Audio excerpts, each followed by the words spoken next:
is a bit better if you can push bottom out, perhaps past like the tier 2.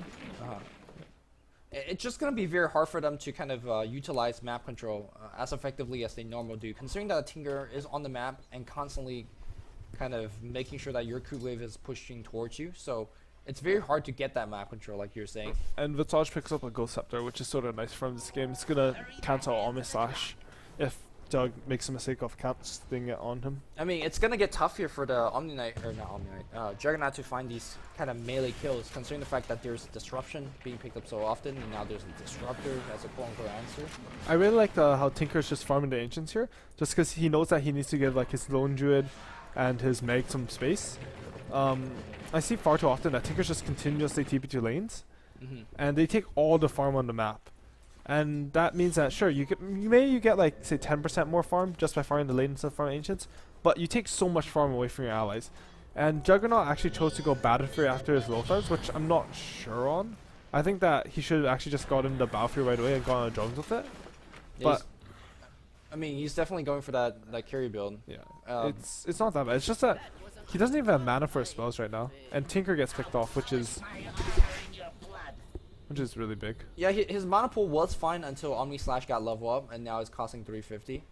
So maybe he didn't take into account that. But the Shadow Blade has actually allowed him to find the Magnus a couple of times, at least pick on him early, preventing that RP to come in. So it's still an I guess a okay choice. So yeah, it is going to be the Roshan fight. Tinker's dead for 31 seconds. There is RP, and the birds are coming in to check things out. So they do know Roshan is happening right now.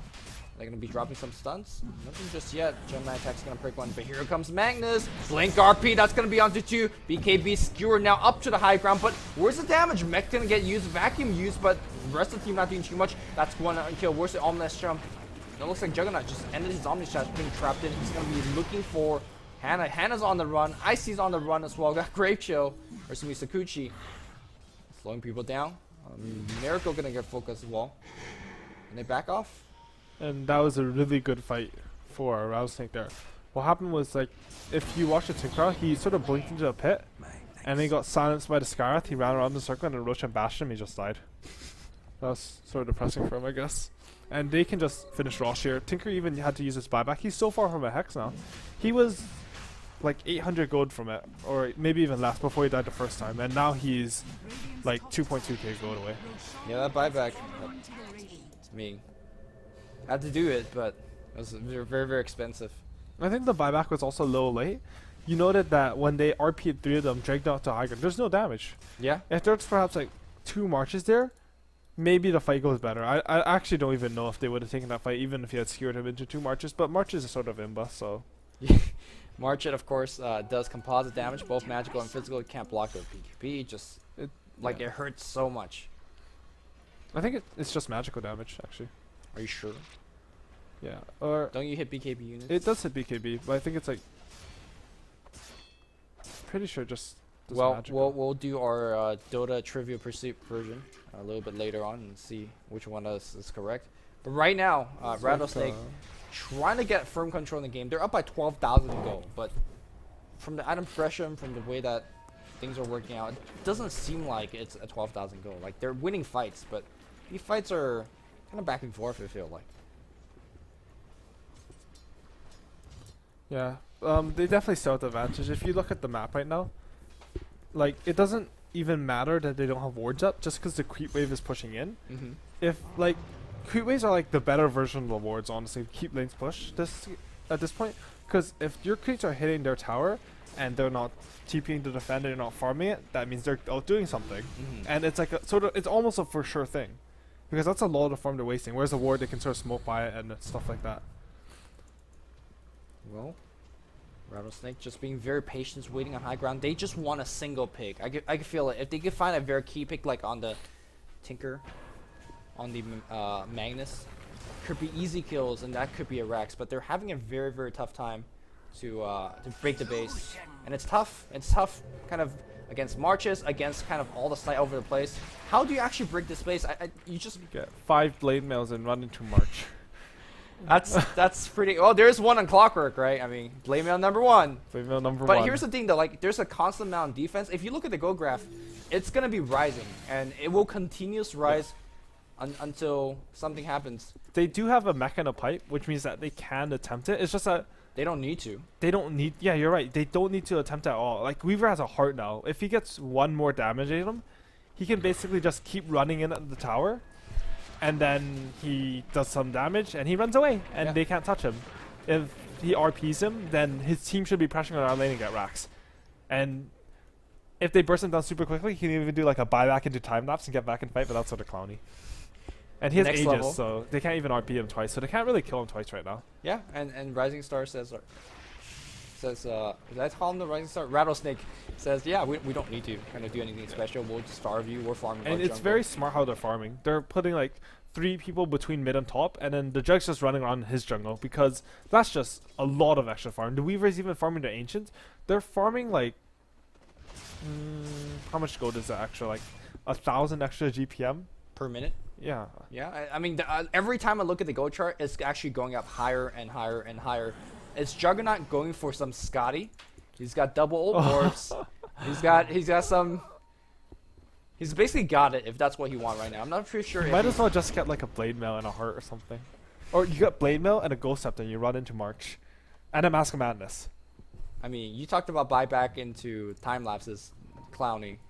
Okay. The item build you said was maybe. I just really want to see a Tinker die to like 5 Blade Mails at least once. Well, maybe this is a game because we're in a kind of a slow stage, and of course, there's no reason for FT to give it up, even if they're farming themselves into Tinker's disadvantage. TPing towards top here. They might actually go for a pick here. Oh no, the Blink Dagger coming out from Stag. They're looking for that pick off here. Oh. Clockwork Cook missing that big time. The Fog not really got Paulson just walking straight left. And he's going to be fine. That the rare time that he no. cancels that Blink Dagger, he's going to be fine.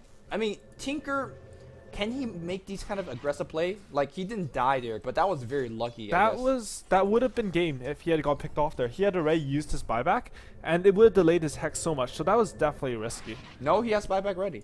Oh really? Yeah, yeah. Wow. It's been a while. It's been like 18 minutes since someone died. Yeah. Has it really been? I don't know. Quickly check. You can check this. It's definitely been like a while. It's been a while. It's been a while.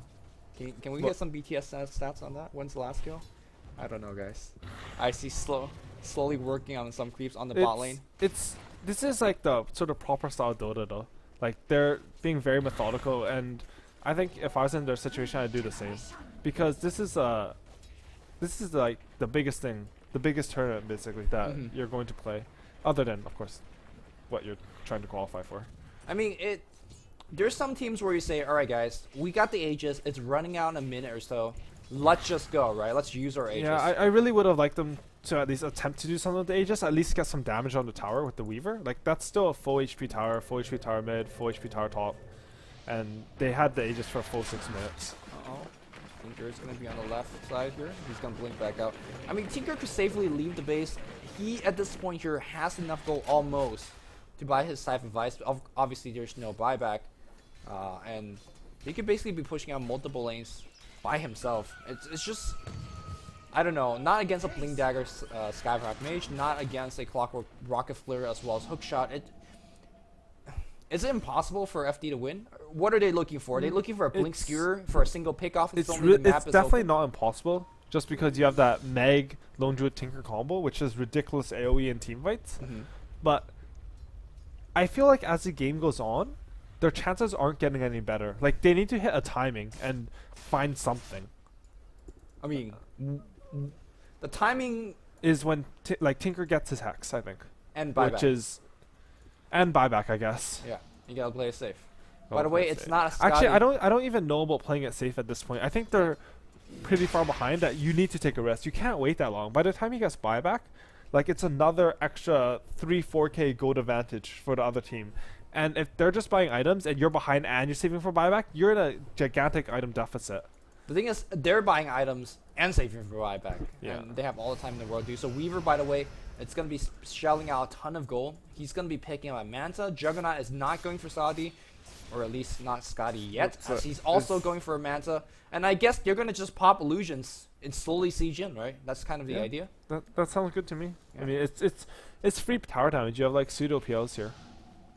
Yeah, and of course the Aegis has timed out, but They're gonna slowly do things. Here comes again a 5-man risk. smoke. I don't think Or you do 4-man 5-man. smoke. Yeah, 4-man smoke. They see It's- Hannah pushing up top. It's basically 5 though.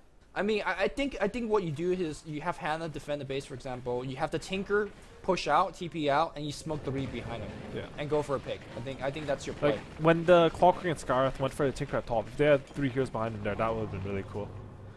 But it's so hard to do something like that because you're basically counting on the other team being overly aggressive, and that doesn't always happen. Like sometimes they even predict that you're doing something like that.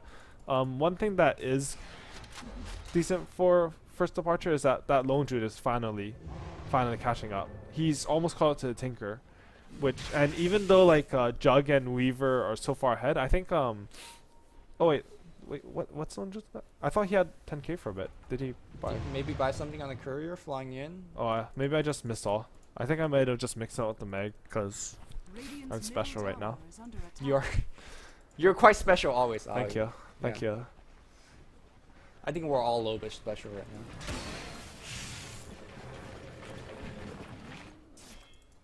Meanwhile, Birds of Money Bag being fed up here as any guesses on the last Ultimate Orb transition here? Okay, so they have 2 Matos. Now Roshan's up in 1 minute. I Okay. think that first departure contests Roshan. Right. I think that's their fight, I guess. They won't have buyback on Tinker, which is sort of unfortunate for them, but if they get that Aegis with 2 Mantas, it's like it's a lot harder to fight. But who knows? They might even just try to continue to turn it out. It's not that bad of an option. I feel like Lone Druid scales a lot better than Juggernaut and Weaver do. Just because, you know, if they turn out 120-minute game, he has 12 slot items. Yeah, please. 2 Abyssal Blades. Triple Butterfly. Can people stop saying that, please? The 12 slot item Lone Druid. Because when the fuck has that ever happened? Has that ever happened to you, Ali? I got on like 8 slots or something. Okay, but it wasn't 12. It's more than 6 slots. It's more, okay, fair. It's more than 6.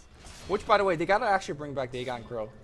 They do. It's a legitimate item, like a late game choice. Yeah. Those anti-mage games, Those Man. PL games. he needs his he needs his like Korean air squad next to him.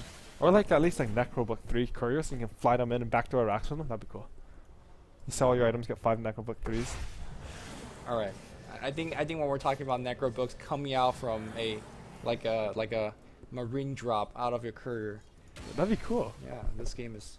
I guess, you know, I don't mind a game like this normally, or once in a while. Like at least it's not called OPL. Those are like, oh well, here comes those illusions again. But in any case, again, we're waiting for the Roshan. I already think that's a fight to take. I think FD they don't even take that fight. They're gonna just keep it on looks saying, like they're just going to turn it yeah, out. and they're like, all right, you make us prove that we have to type GG. There is a Scotty finish on Luo. He's gonna get the Aegis. Is there a cheese on top? No cheese on top. So let's quickly do a big item check here before this, perhaps the last push. That's gonna be coming your way. Heart Radiance Manta arm medallion here for Icy. We have Pipe Mech here, the kind of big item for Lamb, and of course it's gonna be a Scotty, Manta, Shadow Blade, as well as Battle Fury, and of course a Blink on Sag. Meanwhile, on the other side, Scythe, Blink on Tinker, Blink BKB, and Ghost Scepter on Mag. That's really kind of the big item. And Miracle has a Ghost Scepter. That doesn't mean anything. These birds are getting some towers. Oh, Visage is so good. Oh, okay. He got a tier 1 tower up after whittling the towers for like 30 minutes, I guess. That's support, getting a tower solo. There you go. It's like almost as good as 12 slot Druid. Yep. Imagine if you could have 12 slots on Visage birds. In any case, they're not making that push. Do you pop your Manta Illusions like just go? I mean, I think they should be popping the Mantle Illusion and beating on the tower. And they can just back up for 50 seconds and it's nothing. Nice, Weaver's doing it. He's doing it. Alright, Beating so on it. the burning question here for me is why isn't Rising Star going for like, you know, all mid thing? I mean, it's still really hard to do a 5v5 versus Tinker Meg. But they are getting really good damage on the towers here. Well, yep. And The healing ward is allowing bottom's Luo. dying, top's dying, the bear's dying. Ooh, there's a Hex on top here against Scripted. Omni Slash is gonna bring him down. Does he have buyback? Yes, he does. He's gonna focus Luo. Hex up down to about half HP. The hook comes through. everybody will disengage because there's no reason here for the Radiant to commit. Meanwhile, on the bot lane here, I see hit and run tactics will be doing some damage to the tower. They will back off, reset, heal up, wait for cooldowns on all spells and Manta. And ladies and gentlemen, welcome to Chinese Dota. I mean, it's a smart choice. It is smart. I would have liked to see that Weaver use time-lapse when the lone druid was hitting him for 5 seconds, just so that he could have got an extra 300 damage on that tower. But it's not too bad to save, I guess. Darkster now picks up a Siphon Vice for himself. Quick buyback check up here for just about everybody on the Dire has it. And of the course, tower Magnus, goes down. I mean, the tower goes down, the Rax. Here's the thing though, the Rax regenerates. Yeah, it's really slow though. Like what, 5 HP per second on the melee. Luo gonna get Siphon up on Oh, top. he still has Ooh, RP. Surge! Oh. What a juke. What a juke. He's now gonna focus on the range Rax. If- Hey, every Rax you get is still a Rax. Yeah, if he had hit that skewer there, it could have been really good because Tinker was already refreshing for the next hex. And I think they're going to take 2 sets of Raxes here. The Bird's coming out to slow this one down, and Rising's or Rattlesnake. Rattlesnake finally, after 20 minutes of siege, has finally taken 1 Rax. They're looking on the second. You can see Weaver. There's no bear. I think they're just going to Oh, the bear win. actually died to the Weaver. It looks like Surge and Luo is back out. This is just so slow, so methodical. They're going to get the melee Rax. Range Rax is... There's not going to be a man fight. I think Merlini is going to be so sad after he gets back to the analyst table. It's just like... This is some sick PvE right now. Sagam is actually going to go down, and Icy is actually not going to really commit. He's going to go back, get back out. Mirax is going to be going down. Luo working on those Raxes. Those Raxes is going to be going down as well. This got to be the fight. Blink Magnus RP. That's going to be 2. Where's the skewer? No mana is on cooldown. He gets scythed up. Juggernaut just going to town. GG is going to get called. First departure is going to be making that final departure in the Eastern Qualifier. Oh my god, what a clock in front of the fountain. And I see he's just going for farm time mode right now. I think a lot of people are hoping for the compendium to go for like 4 Aegis, 4 Gs or whatever for that compendium thing. That didn't even happen. Thank God. It's only 45 minutes. It felt like 45 hours. That was a very, very methodical game. Like, it's very textbook. They got the items, and if you look at the items they got, it's very smart. They got like tanky items. Like Jug got a Skatey and Weaver got a heart. Because when you're ahead, you get tank items, so you can continue to build upon your lead. You don't get like sort of risky items. Glass cannon. Yeah, stuff. you don't go glass cannon stuff. You go glass cannon stuff when you're behind, because you need to make up something, come back for the deficit. Yeah, and it really helped out your Manta Illusions to tank in the front line. Shoutouts. Okay. Big shout out to everybody else. And of course, that is a long one. For those of you guys that join us to the finish of Group A, give yourself a big pat in the back. We are all very special right now. I think everybody else is batting in the studio because, oh my god, that one's made us all very special. I think there's not much to analyze. Very smart item choices at the end. Very methodical finish. Use the Aegis smart. Manta split and go in and push. I forgot what I had to say about the beginning of the game. Alright, we'll take this one. Yeah, we'll take this one. Let's send it back to the analyst table.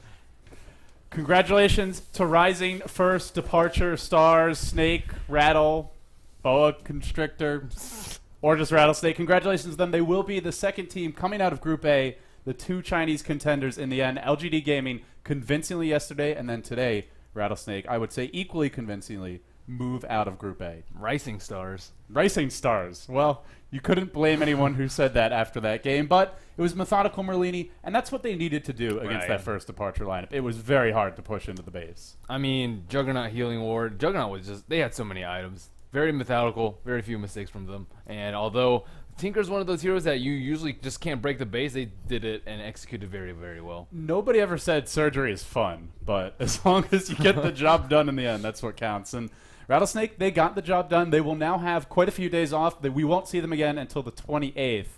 They'll have that time to prepare for the next stage in the groups. So speaking of groups, we see 2 teams eliminated from Group A. And looks like Dreams and First Departure will go home. Don't you mean Rising Stars?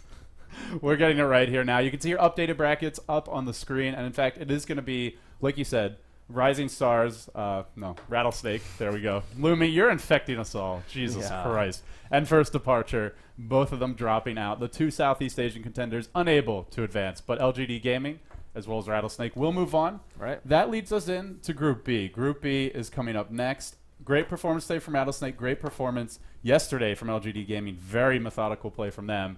And now we look forward to tomorrow. We'll have Group B action coming up. We're going to have an earlier start as well.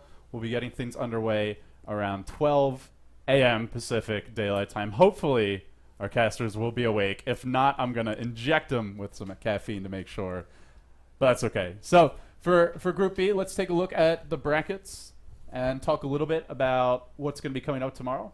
We'll have Rising Stars versus Myth Trust, Vici Gaming versus Mineski. Those will be our first two best of threes. Merlini, looking forward to these two matches. I would say, once again, our two Chinese teams going to be the favorites. Yeah, I definitely think so. And Vici was my other companion prediction besides LGD. Again, no surprises there. And we see two of the very strong teams. Although Rattlesnake had some issues getting there, and I don't think we really expect them to drop in the very first round. Looks like, I mean, again, Chinese teams are just the strongest teams and the teams to beat in this TI3 Eastern Qualifier stage. They've been strong. I would say this is the one group where we have a dark horse. Myth Trust is a team that can take down the Chinese contenders. And Rising Stars, they've beaten some of the top Southeast Asian teams. They've beaten Orange before. I think they beat them 2-0, actually. They've shown that they can hang with the big boys. But they've also come out flat before, so it wouldn't surprise me if Myth Trust squeaks out of this group. I would say out of all four of the Southeast Asian teams, they're the one team that's the most likely to be able to do it. Right, and I mean, with a double elimination format, though, it's just really, really difficult for weaker teams to progress through. And I mean, we saw that with First Departure. I mean, you can win one, but are you really going to win two best of three series versus these really, really strong Chinese teams? And the way the format works, if you don't advance out of the group on day one, they have a chance to go back and study the footage, figure out what you did well or what they did well against you, and then counter it and prepare for it. That's what we saw today. They gave away the CK really. Wisp, and they were completely ready for it. They just shut that down ridiculously well.